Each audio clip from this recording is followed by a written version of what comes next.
Now, some of you who have been coming to Unity off and on over the years are going to know all about him, but some of us maybe not so much, and then we do have some new folks here. So I just want to tell you that, did you know he was a native New Mexican? Because he'd been in El Paso for so long, yeah. Raised in La Union and in El Paso. He was also in the TV business, did you know that? Okay, y'all know all of this, okay. General manager for KDBC, did you know that? Okay, all right then. And he's now running the family business. It's called, let's get this right, Frontier Roofing in El Paso. He's the president, El Presidente, so he's the one. And as you may or may not know, is the one who accommodated from the horrible hailstorm we had a few years back. And he and his company did this roof here in CSL, so we're really grateful for that. Still grateful. There were buckets and things were all over catching the rain, and it was not a pretty sight. I also wanted to let you know that he has an MBA from the American Graduate School of International Management, and I was surprised and happy to read that you have a master practitioner degree in neuro-linguistic programming, so that's very cool. And his ordination is from the Interfaith by One Spirit Interfaith Seminary in New York, and I looked it up, of course, and it sounds beautiful, and I bet you really enjoyed that. And it's a really nice outfit there. I'm going to have to look into it more. And he's just done all kinds of community outreach. This is a really, really, really long list. I'm not going to, and volunteers. So we're very blessed to have Reverend Bram Watkins today.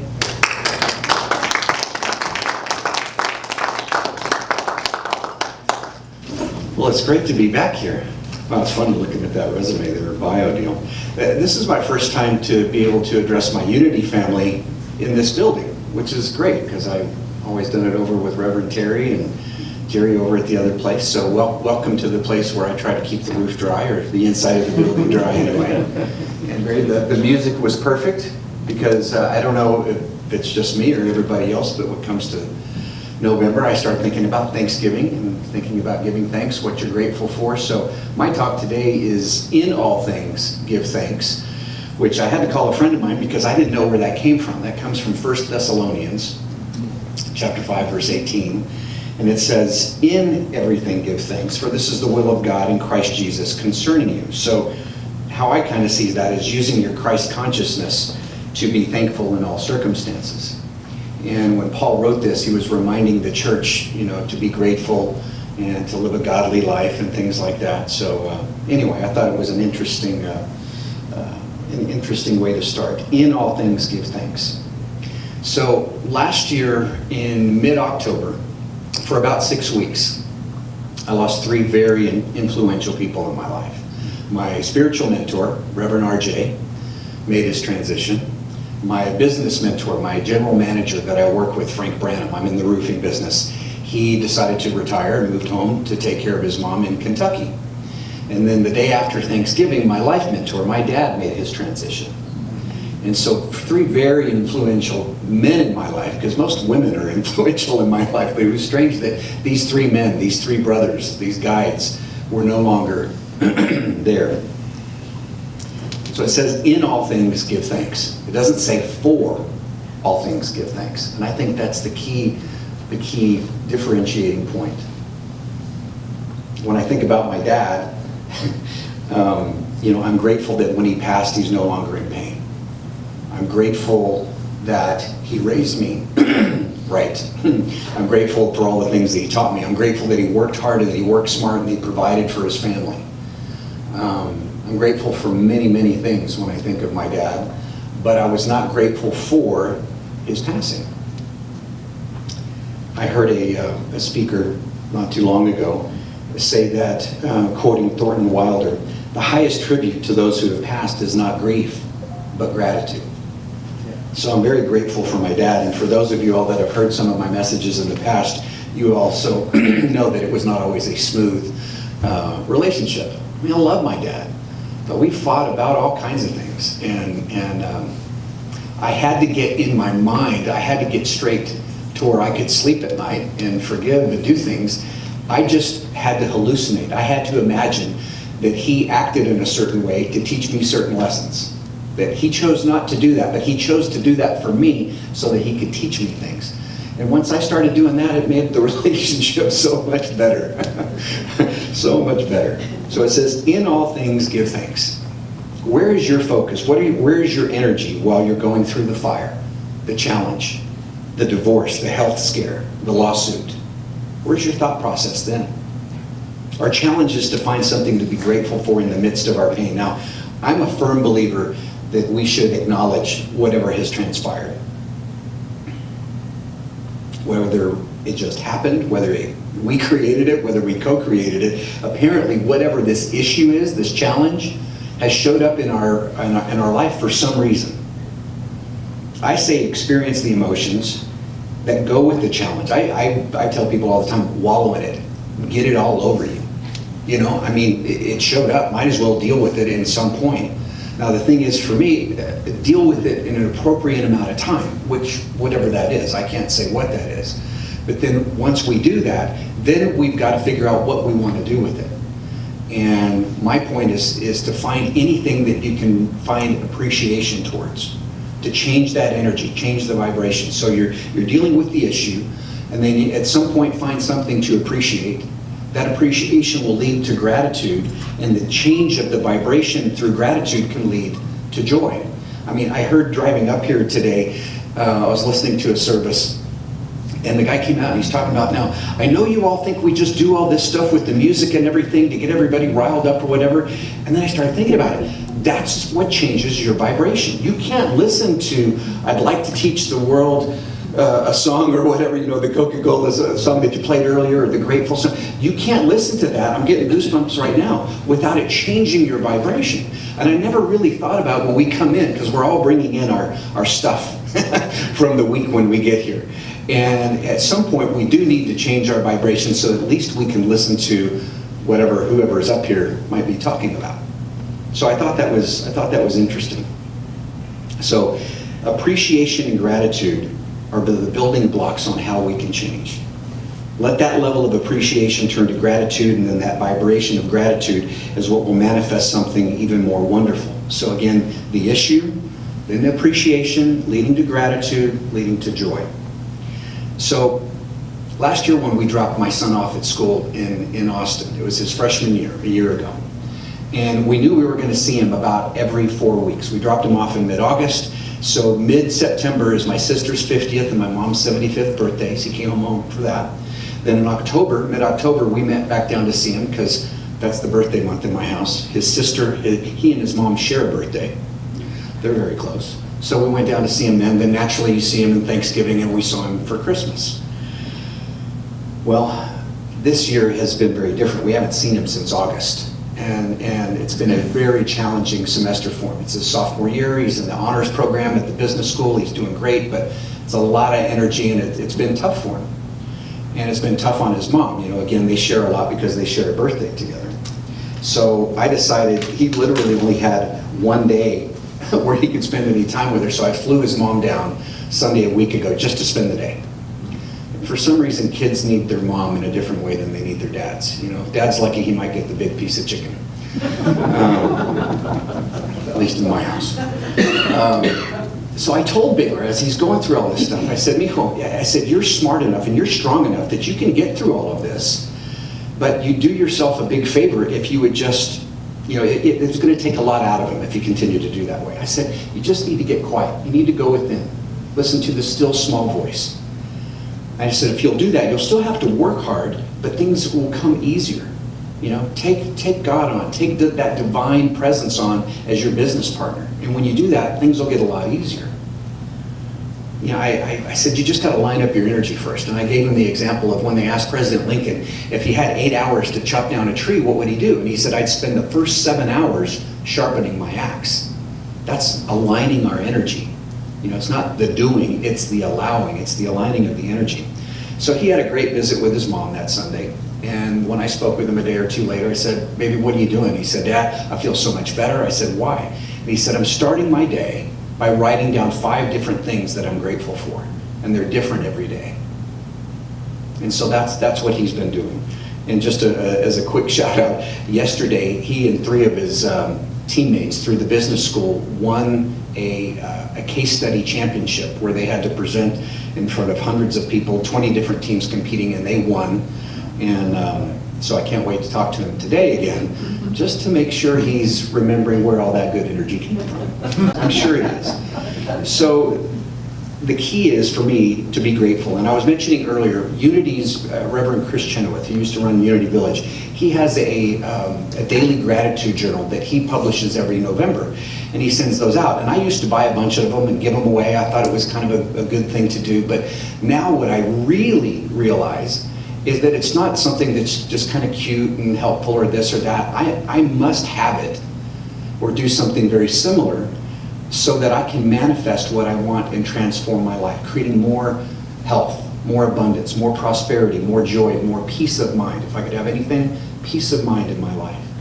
So I think that's so important. In all things, give thanks.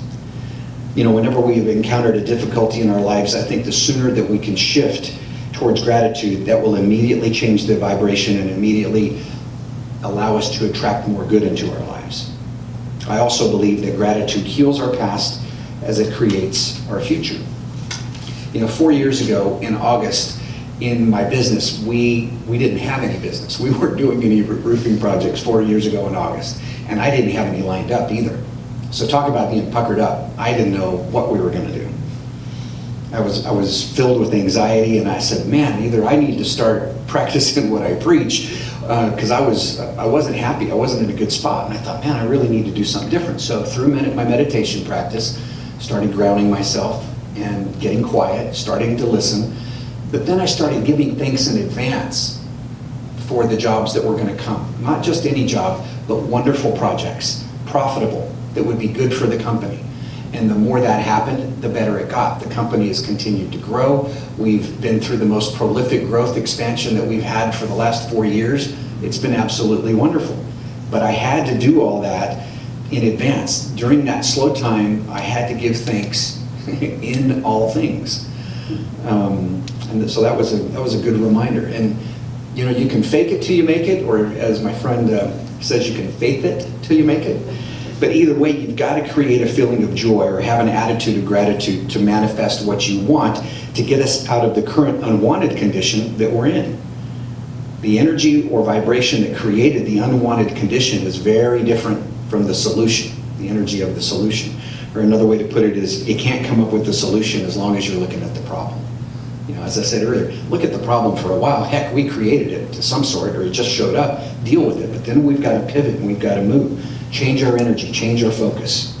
So again, going from the issue to appreciation, to gratitude, to joy. So what are we listening to? What are we thinking about? What are we ruminating on? What are we giving our energy to? Abraham asks, you know, what future event are you planning? And I try to remember, in all things, give thanks. So it was exactly 6 years ago, this fall, that my mom was recovering from being in the hospital for 52 days with the West Nile virus. My dad left the company to go and take care of my mom. Reverend RJ was at home on my couch recovering from triple bypass surgery. I was leaving the office every day to go home and dress his wounds. We were dealing with $1 million lawsuit, the only one my company's ever faced at that same time. And I was finalizing a divorce of a 19-year marriage and raising 2 little kids on my own as a single dad. Now, all of that stuff, when you hear that, that has to be the lyrics to a country western song somewhere. I mean, there was plenty of poop going on back then. Now, I can't say at the time that I was giving thanks in all things, but how I was seeing it back then is I was trying to only think about what I wanted to create more of. So I would think of my mom as happy, healthy, and whole. And I would encourage everybody else to do the same, because they would say, oh, Bram, I hear your mom's sick, and you know, like this low vibration. I'm like, whoa, wait a minute. How do you know my mom, Steve? Oh, you know her from singing? Then I want you to see her up on a stage and singing. That's the best prayer you can give somebody, is how do you know them at their highest vibration? To me, and I was forgive me, I was indignant about it. This was my mom. I'm saying, okay, you're going to pray for my mom? Let me tell you how you're going to pray for my mom.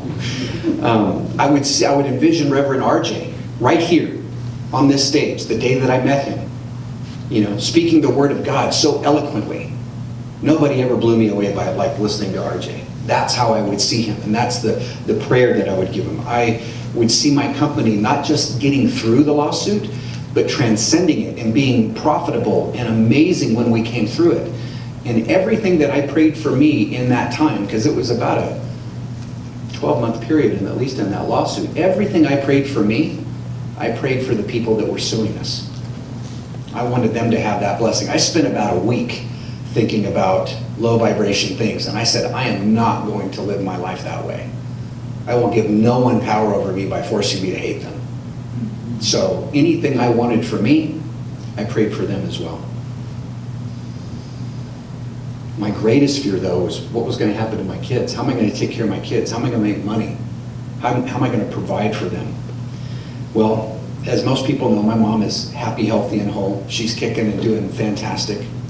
Reverend RJ did heal up, went on to start his residency and his doctoral program and his family therapy, and he did wonderful things with that.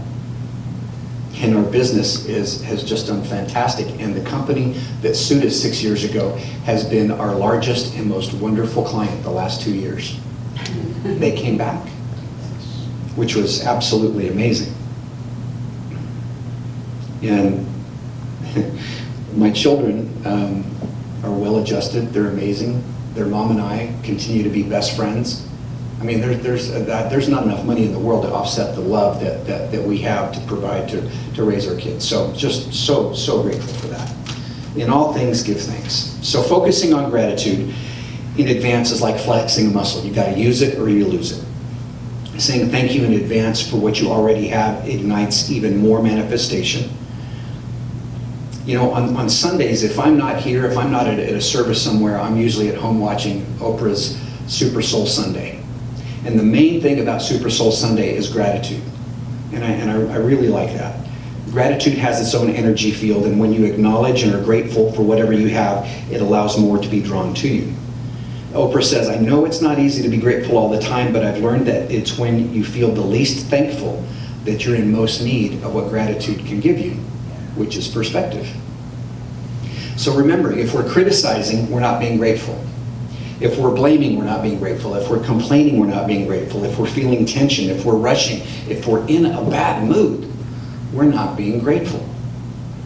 Because gratitude can transform our lives. So are we allowing the minor things to get in the way of the transformation of the life we want? Or can you give thanks in all things? In that book, there's a Super Soul Sundays book that she put together that's out there.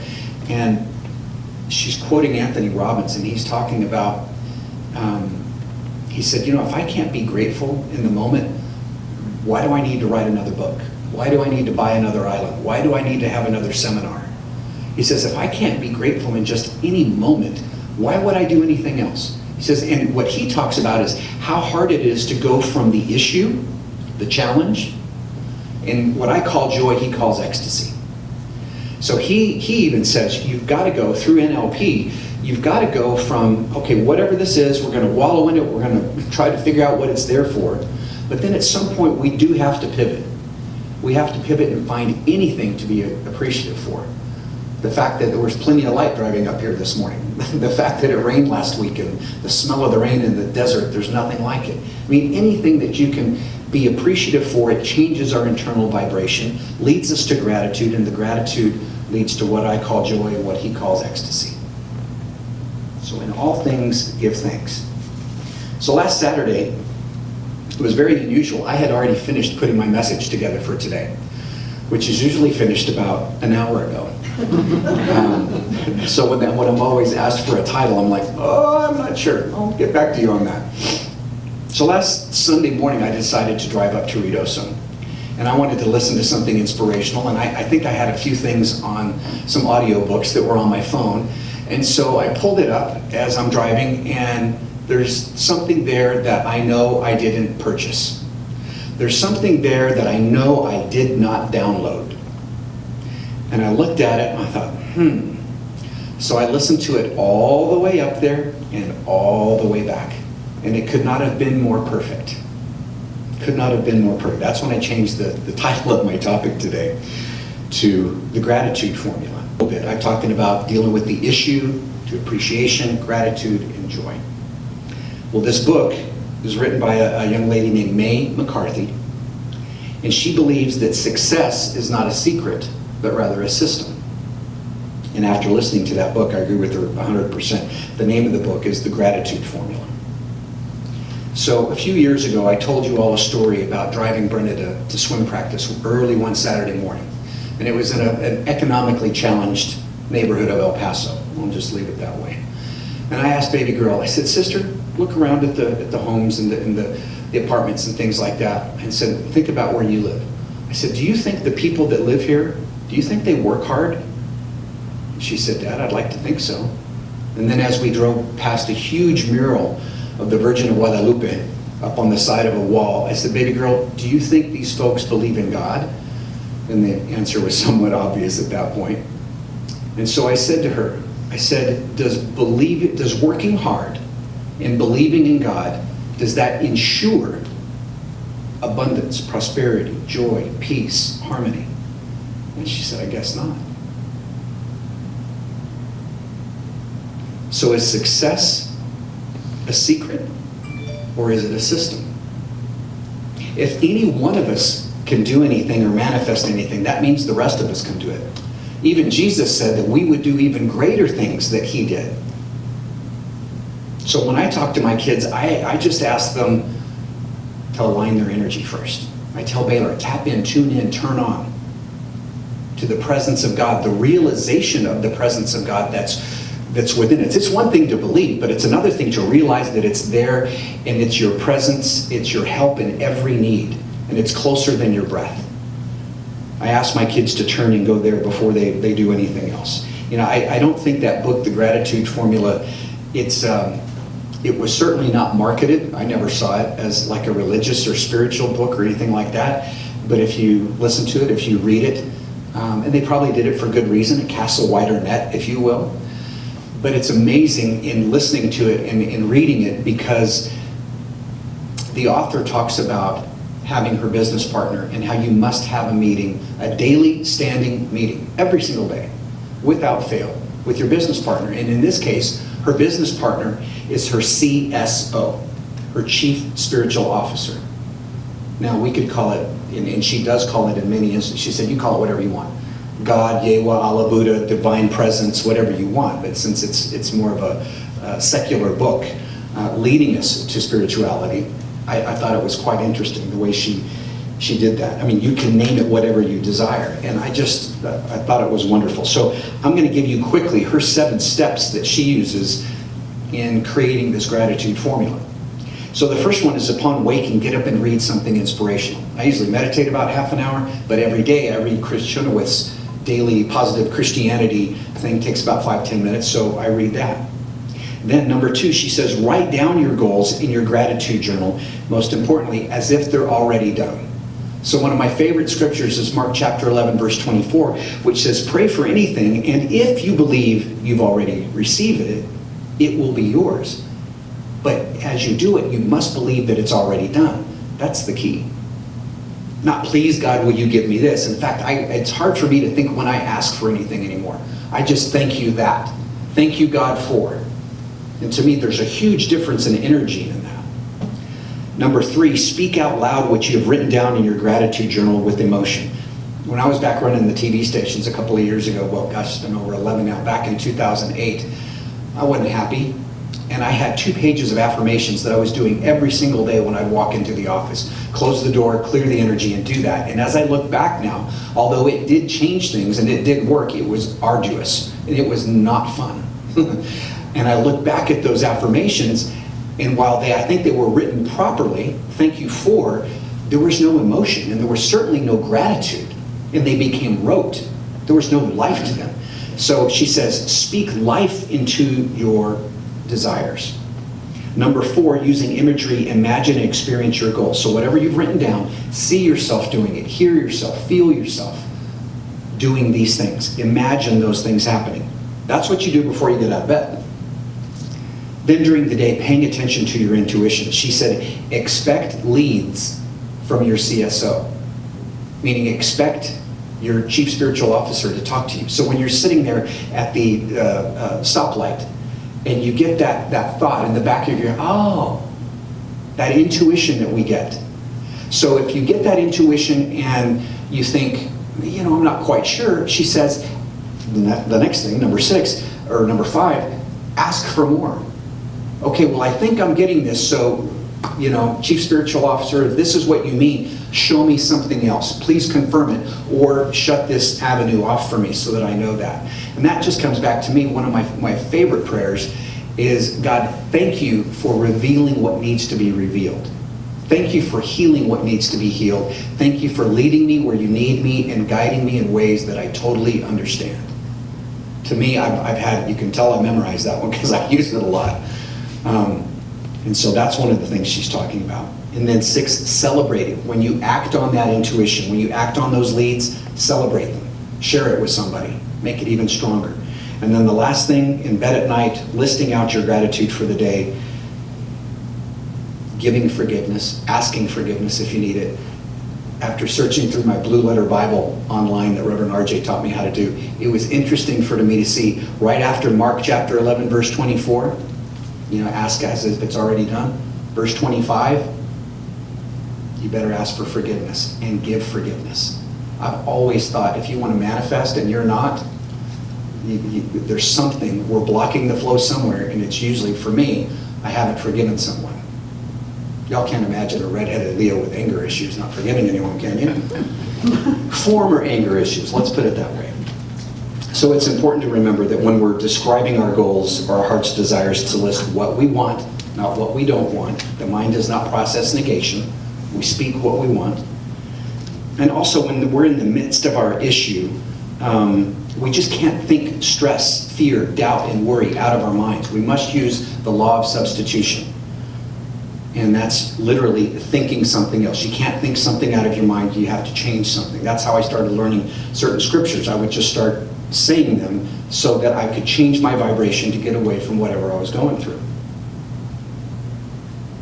Find anything to appreciate. Gratitude, joy. So I want to share with you 1 or 2 quotes. Gratitude turns what we have into enough. Meister Eckhart said a long time ago, if the only prayer you ever say is thank you, that's more than enough. Gratitude makes sense of our past and brings peace for today and creates a vision for tomorrow. Willie Nelson said, when I started counting my blessings, my whole life turned around. Either that or his music got better. I always thought it was pretty good. Gratitude unlocks the fullness of life. It turns what we have into enough and more. It turns denial into acceptance, chaos into order, confusion into clarity. It can turn a meal into a feast, a house into a home, a stranger into a friend. I'll leave you with 2 more. It says, none is more impoverished than the one who has no gratitude. Gratitude is a currency that we can mint for ourselves and spend without fear of bankruptcy. And the last one is, gratitude and attitude are not challenges, they're choices. And so it is. Thank you.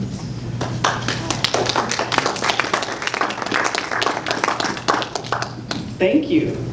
Are we grateful or what? Beautiful.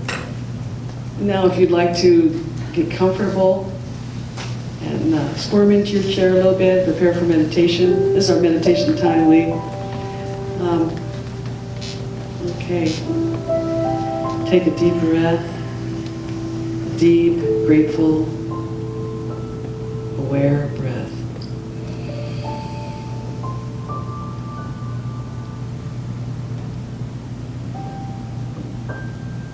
We acknowledge the beautiful energy in the room.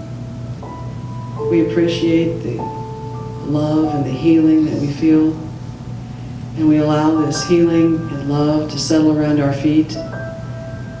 Settling around our feet, so happy, so grateful to feel this energy, relaxing and healing.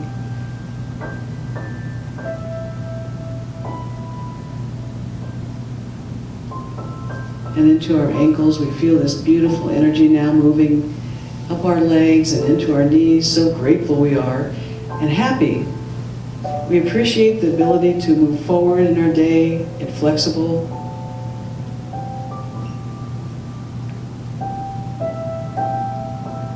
Up our legs and into our hips. Feeling the balance, the freedom to move forward, the freedom to move. So grateful and ready to appreciate all the activity that our bodies can do as we allow this energy, this healing, beautiful energy now to move up and around into our base of our spines, into our lower abdomen. We know that divine order is manifest in every aspect of our bodies, our lives, our beings. And as this energy moves up our spine and into our upper torso, we know that as we let go of those things that no longer belong to us, inapplicable, unnecessary, we let go of them and we allow our highest and best to take place.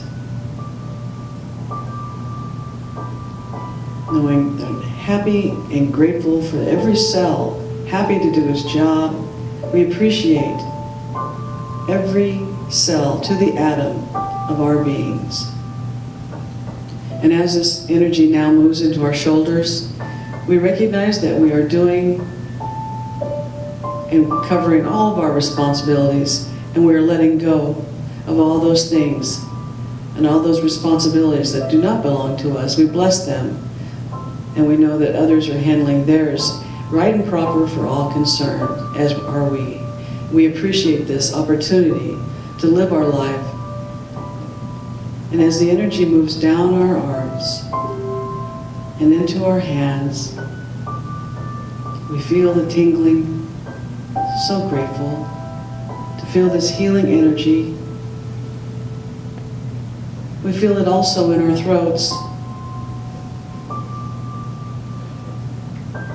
where words are kind, powerful, wise, and we allow this energy also to move into the back of our necks so that this is harmony, this energy moving around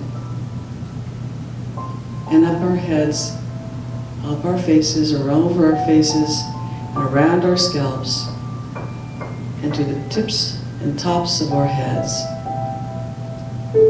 so that between our toes and the tops of our heads and everywhere in between, at every level, we appreciate the healing. We appreciate the love. If we sense any blockage, we know to let go, forgive, release, and let go, and allow the healing to take its place. Allow. Our receptivity is great, and we are grateful. We allow this energy, this healing light, to surround ourselves and this entire space, each and every one of us. And we allow the energy to move across the globe, touching and healing along its path, so the entire planet is encircled with this healing, loving energy. Every need touched, every hurt loved. And now bring this back to where we are, where you are sitting here, where your hands are, where your feet are, and feel this gratitude as it grows and takes its place firmly and perfectly. Divine order is expressed in every cell of our being. Thank you. Amen, and so it is.